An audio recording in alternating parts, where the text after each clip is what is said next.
Welcome to Ageless Wisdom with a Z, our new series of 30-minute interviews featuring experts who challenge the status quo on aging, health and well-being, and resilience. I'm Pat Alva-Kraker, co-host, and I am joining you here from Fort Worth. Hello, Pat. It's great to host this talk with you again. I'm Oh, hello, my friend. co-host joining in from Port Charlotte, Florida. Our expert today is Angela Orr, who is a holistic pharmacist and a powerhouse businesswoman. As a serial entrepreneur, Angela has had many businesses, including owning and operating 2 independent pharmacies for 15 years in Maine. Angela has been a registered pharmacist or RPH for over 40 years. She is a published author of 4 books, mentor and public speaker. By the way, Angela is a returning speaker with us. Gosh, hard to believe it's been over 3 years since we had you on with us. Welcome back, Angela, and welcome to Ageless Wisdom. Pat and I are so excited to share and learn more about you and your body of work to date.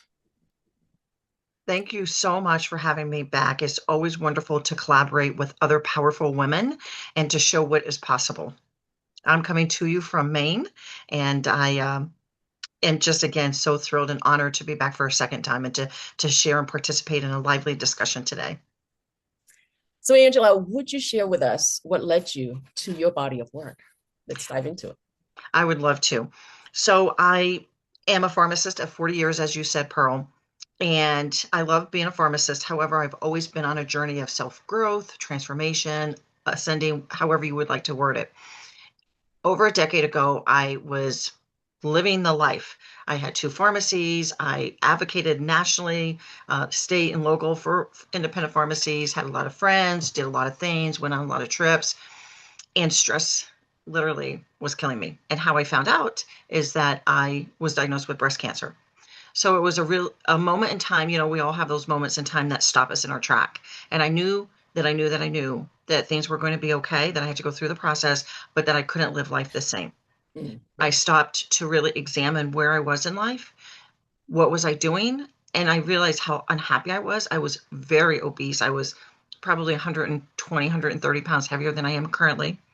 I drank excessively, which now I have been alcohol-free for almost 6 years. And I just was everything for everybody but myself. And when I decided that things had to change, I really looked at different ways that I looked at what could have led to this, and then what could I do about it. Angela, because I have been in your shoes. I am a breast cancer survivor twice. And I can relate to your story of how you questioned yourself as to what led me to this point and what do I need to do going forward, and how you connected the dots to stress. So if you would just take the time to tell us about the connection with stress and cancer and how you came about to that conclusion. Oh, I would love to share that. So there was nobody in my family who had breast cancer. So it wasn't the gene or anything. My brother had and passed away decades ago from a bone cancer, but the genes were not related. So as I did some research, because I'm a pharmacist and I like to do research, I like to do things that are science-based or proven, because if something is science-based, you can replicate it often. Yeah. So when I looked into the breast cancer and, what could have been, and talking to the surgeon as well as the oncologist, what I realized and what I learned is that breast cancer, some of the contributing factors to breast cancer, actually the 2 biggest known entities, because there's a lot of things that are hypothesized, but the ones that have been researched and known is alcohol, obesity, and stress. And I had all of them. Now and stress to me, as I've learned, so at that time I was like, that's interesting. So I started looking into stress, and I started to realize that stress over a period of time causes so many diseases. And stress can be helpful at times. You know, we all want to know about our environment and be aware of it. But when we live in that hyper focused state over a period of time, we're the only animal species that does it.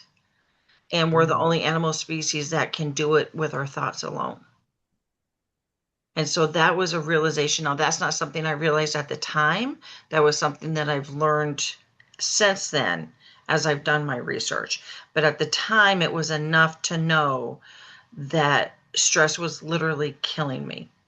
And not just through the cancer, but then through the alcohol abuse, through the obesity, through the chronic inflammation, because what happens with stress is that you have an overproduction of cortisol in your system. You know, that fight or flight where you get all amped up about something. And you need that at times, as I said. You know, you get an accident or your loved one's injured or you need help. But when you sustain that over time is when it can lead to chronic inflammation. And chronic inflammation is now considered an 80 to 90% of doctor visits leading to diseases. Wow. So there so much that you have sort of discovered and in your research. What happened when you found out those kind of 4 factors, right? Your alcohol and obesity, inflammation, and of course, stress. And yet stress itself is kind of like the underpinning, or it's like the factor that contributes. These other ones are just continuously getting fueled by stress. Yes. So given that personal experience with breast cancer and how you recover, what advice would you give to our audience, Angela? You know, and I thought about this question because I know we had talked a little bit about it, and there's so much I have to say, and I know we have a succinct amount of time because we're all on the go today, right? You know, through everything that I've learned, what I really can sum everything up into is what I would say succinctly in all of that is that I have really realized that in order to master my life, that I need to master my moments. And that's very easy to say, and that's very hard to do because there's so much that comes into our energy, into our awareness, into our brains, and we're programmed with a lot of things. And so the advice that I have is don't wait for an illness. Don't wait for a catastrophe to happen. I encourage all women to stop where you are today and take a look at your life. Is it where you want it to be? Or are you going to where you want to go? And if it's not, because most women are not, I mean, I've read some statistics, it's crazy how 80% of people don't really like the direction of their life. You don't have to continue to live for others. So I encourage everybody to stop and live for yourself. And in order to do that, I feel like it takes work and that it takes sometimes some brutal responsibility and assessment, you know, brutally honest. And that's not always easy to do. But again, like I said, is I try to tell people that it's better to do it when you don't have a crisis than waiting for a crisis to have to do that. And then I would, you know, the advice I have also is once you can stop and really take some time to reflect, really take time, whether it's working on your own in a group of women with somebody, to really assess, to know where you are, but then important, where do you want to go? And then to learn tools and techniques. I love science-based transformation. Again, I'm a scientist.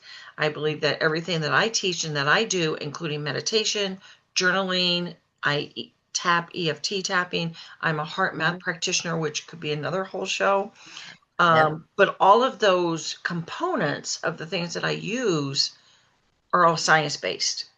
So I feel that when I, to tell women to learn some of those things, and, you know, that it doesn't, and to know that some of those things that we can use to master our moments don't have to take all day to do. You don't have to be a Buddhist monk to get benefit out of, heart math says if you do heart math techniques for 15 minutes a day, and it doesn't even have to be contiguous, but if you do that consistently, you increase your emotional intelligence, you affect your biology, physiology, and chemistry. 3 minutes of a heart math technique can give you 6 hours of heart coherence. I love that. I love heart math. I'm a student of heart math, and I love how you brought that in, because in essence what you're sharing with us is the importance of being able to lead ourselves. Mm, Self-leadership is the main component of really thriving, is having a thriving life. And I love the how you brought that back to uh, basically taking an audit, right? Is to mm, take an audit of your life as to, what is working, right? What's not working. As you say, if you're not happy with where you're at, it's because something's not working. mhm, And how to really sit back and ask yourself those key questions, where would I rather be? mhm, And to take the moment. And self-leadership requires that you be proactive. And I love the fact that you said women get out there and take control of your health and wellness. Don't wait until something really bad happens before you decide that, oh, well, maybe I need to do something with my health going forward. And it's interesting because I read an article in Forbes that said people who were interviewed that were 70 years and older were asked, what was one thing that you regret? And the number one question was that they wish they had taken care of themselves mm, earlier. mm. And that is Interesting. basically what you're telling us, is that Mhm, take care of yourself now. Don't mhm, wait until it becomes something serious, because then you're not in your best self when you're responding, reacting, when really you can really take the steps now in a way that allows you to really plan your life out and take um, steps that will lead to longevity and vitality, which is what we're all about here, is talking about those subjects. Um, and to live for yourself, mm. which the first thing that came to me when you said that was boundaries. We don't live with boundaries. And I have to come back with this question with your history and the women that you work with in the communities, that women are often leave themselves last on the list. And how has that shown up in your circle of influence and practice? So much to unpack there. First, I just want to say I'm a heart math practitioner and I love it. I have been for years, and it's just one of the best organizations that I've been really associated with. When women reach, I feel like perimenopause and menopause, and maybe now even a little younger, I think the millennials are now kind of getting into perimenopause, right? And then you have the Gen Zers. I'm not exactly Mm. sure about the number. And then, of course, you get the baby boomers. I'm on the young end of baby boomers though, but but women wait until that time, until they start really kind of thinking about what is my role in life. And then when they get to a point where, and then they start having the health issues, and a lot of actually menopausal and perimenopausal symptoms can be controlled with a lot of these things that I teach. So a lot of Yeah. people don't realize that. But what I find is that um, one day you stop and you say, who am I? What, Mhm. you're not the carpool mom anymore. You're not the um, PTA president. You're, you don't have grandkids, but you got grand doggies now, maybe. And what I have found is that women when women get to that point and they stop and they really look at it, so often they feel very confined, and they feel like they're living a script where they're not the star. They're an acting player or support actor in their own movie. And then I see a lot of women think it's too late. Well, I'm settled in my career. I've got stability. I'm happily married, I think. I have a circle of friends, kind of, sort of, is they've done everything for everybody else. And my message is most women don't feel seen or heard. And they're not, because they feel it and then they act that way. And my message is you can write that next chapter. It's not your last chapter necessarily, but you can write the next chapter and you can make yourself the star of that chapter. Yeah. And you can be seen and heard, because when you don't feel seen or heard, so many women start to then, that's when a lot of the anxiety starts, or the depression, or the not necessarily not feeling worthy, because they're, a lot of women I work with are very accomplished, but there's just something missing. And when women can see themselves as the star in their own movie, things can change, and they can change very quickly. And that's really what I feel like we're all looking for, to be seen, to be heard, to be valued. But it starts with us. And we don't always know how to do that when we've lived for everybody else. And just basically both you and Pat hitting the nails on the head. When we have the stages of lives being different, and yet we've been running on autopilots, sort of, right? On something that used to work really well. And guess what? It just doesn't, it's not working.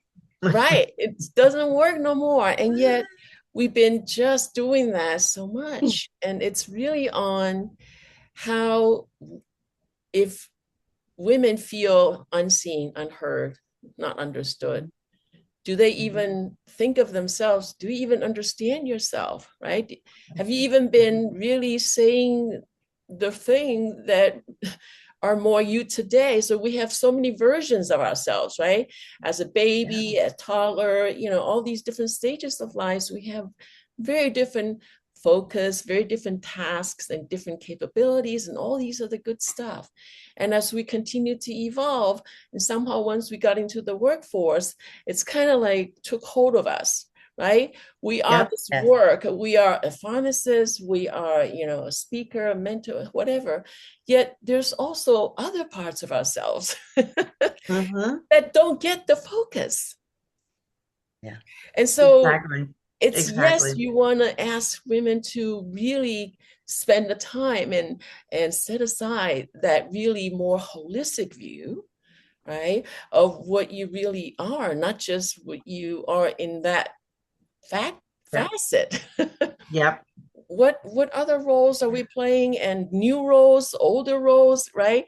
So all those things, unfortunately, didn't get the attention that's necessary. So no wonder. And I think the really good thing about feeling unseen, feeling unheard of, or not understood, that's really more of a blessing in disguise. Isn't it? Because you felt that way. No one else would feel how you feel, right? Right. People don't intentionally want to make you feel that way. Is that how we would think? No, it's our own emotions, our own feelings. Yes. So that is kind of like the cue, right, Pat? And absolutely, you're right on. This is something that women just gotta have, that maybe courage, right? Maybe just really acknowledging that we can be weak. We are different. Yes. Yeah, where's the difference, right? What used to be us, how we kind of defined it, and Pat talked about boundaries, right? Yes. So boundaries do shift too. Yeah. Yeah. And so when it started to become blurry, and when you pile up the new ones over the old ones, and things are going to become so complex that, the person herself, the woman, doesn't even realize that it's Yeah. really from within you got to work on. Yes. Absolutely. And I feel like so Oof. often women don't even realize that they've not had boundaries. They just think it's an expectation. And I think Yes. what you and Pat said, and what I said too, is, you know, purposefully taking, to me, is consciously creating, is consciously taking time to assess. A lot of women who watch us, I'm sure, are very successful business women, and in a company, let's take an example of sailing. That's an easier one. Your boat goes out of the marina, but first you have to make sure that everything's on there. If you're a sailboat, and you have to make sure everything is correct and that you have all the supplies you need, but then you have to have where you're going, because Mhm. otherwise, how are you going to know that you got there? Mm. Or speaking from experience and what it feels like to actually have experienced some point in life where we didn't feel seen or heard, and the effect that it has on our life down the road. And I love the analogy of the sailboat, because what you're asking and what you're sharing with us is the importance of having clarity. Yeah. And what I love about the sailboat, just to introduce this concept, Pat, is that if anybody who's into sailing, you don't go from A to B in a straight line. The Mhm. wind will knock you off. You have to adjust the sail. You have to go down when you have to go up when. So you're constantly, the same thing like an airplane, you're constantly weaving in and out, but you end up there. But that's life. And the Yeah, sailboat doesn't complain that it got off course because it knows it's going to get there. It just may be a little bit different than what it thought. it's really, I love this conversation because someone is listening here in the to our podcast that needs to hear what you just said, Mm, uh, Angela, about the need to make ourselves a priority, is to yes. make ourselves a priority. And how did you do that during your journey when you analyzed and you said, I need to change things? What happened to make yourself a priority? So, I think one thing about making yourself a priority, again, when you don't have a crisis, sometimes you may feel guilty or not justified in doing that. And my question Mm. is for you or that woman who may be saying that to themselves, what the heck are you going to wait for to do that? A breast cancer, some other kind of issue going on. It usually relates to health issues, but it also then erodes into our Mhm. relationships. Um, and how I did that is, again, I got stopped, like, Pat, being a breast cancer, I call myself a victor. Being a breast cancer victor yourself twice, as you said, my goodness. But that makes you stop because, I was very fortunate. The doctor called me an uninteresting case, which I guess was a good time to be boring. I don't like to be normally, but, and so you have to stop then because I had to go for, the surgery. I didn't have I just had a lumpectomy, and then I have radiation, a newer kind of radiation. But I did not have to have like 12 weeks of it. I did not have to have the chemo or anything like that. Praise God. But it makes you stop and think about, because I had to put the priority on that first. But then when I Mhm. was integrating back into my life, um, quote unquote, I just realized, what can I say no to? And things that weren't a hell yes were a hell no. Mhm. Simple. Either it is or it isn't. Yeah. And I also started saying yes to more things that I wanted. So so I listened to a lot of different teachers online or teaching on different mind things and control of your mind and how you can direct and all that. But one of the things that I love that I feel like a lot of people say is you really have to make making yourself happy a priority, because the happier you Yes. are, the more you can control your thoughts and your cortisol. I mean, as simple as that. If thoughts can make you sick, they can make you better. And I don't think people, so I follow Dr. Joe Dispenza, and his, Oh, I love him. I've been to a couple of his retreats and everything. I actually am hosting a meditation tonight in one of his Dr. Joe meditation groups online. Me and another pharmacist host it every month. But tonight we're talking about research that they came out with. So he does research, and they have published a study that actually shows how thoughts are the wave of medicine.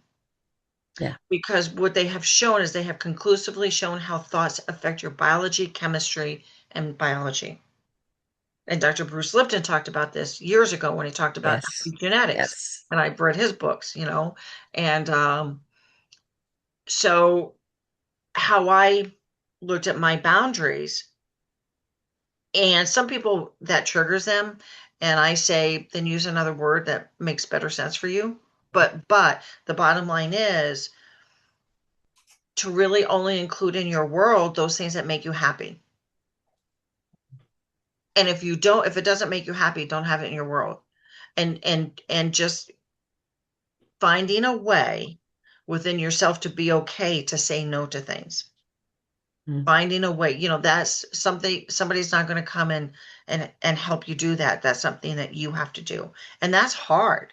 If you have a friendship that just isn't serving you anymore, if you have a work that isn't serving you anymore. And I'm not saying go out and quit, because obviously we can't do that. But what can you explore to do something different? What's something on the side? Maybe you can start a little bit and maybe I know pharmacists who are now travel agents for Disney. And they make just as much money because they love it and they're passionate about it. I know pharmacists who opened a flower shop because they love it. And that's what makes them happy. I do this. As far as I'm a mentor, I'm a pharmacist still part-time at a community pharmacy, one of the pharmacies that bought my pharmacy, because I found the courage to sell them after the breast cancer because it was stressing me out. And so I work part-time, but then I have my online communities and I love it. So you need to find things that you love and say yes to those and say no to the others. Yeah. Including that mother-in-law maybe you don't like. I'm sorry, but it's just so very much dynamic.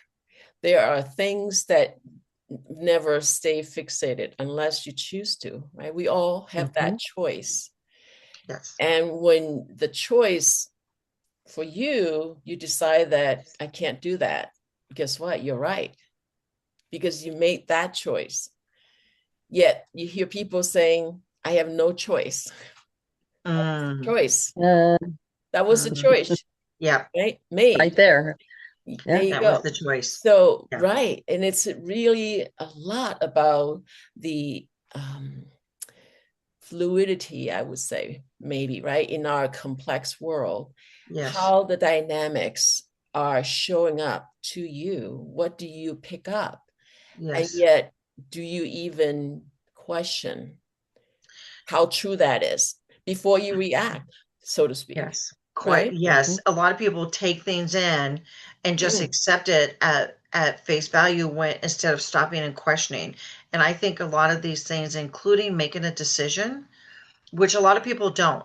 They just go with the flow or whatever. But making a decision, just like all these other things, is a skill. And it's a skill to learn to really have discernment and then to make conscious decisions about yes or no versus, well, this is just the way it is. Yeah. That's right. And thankfully, it's a skill. It can be learned. It can be learned. Right? So that's really awesome in that way, that contributes to individual evolution, depending on the readiness, right? How open you can be. Sometimes you're just not ready for certain things, and then you don't touch that yet. However, you got to make room and make time as you evolve, we all evolve.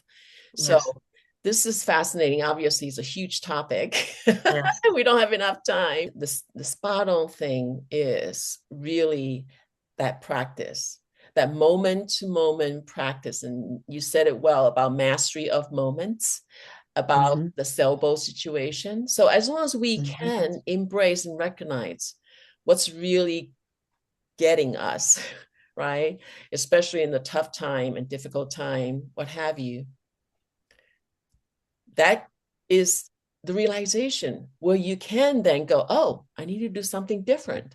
Yes. This is not serving me. Yeah. Yeah. So that will be, the first step. That will be just like opening the door to shift into different perspectives, different ways of doing, experiment, right? We all can make mistakes. Allow ourselves to do that too, Mm-hmm. right? So there's just so much to unpack.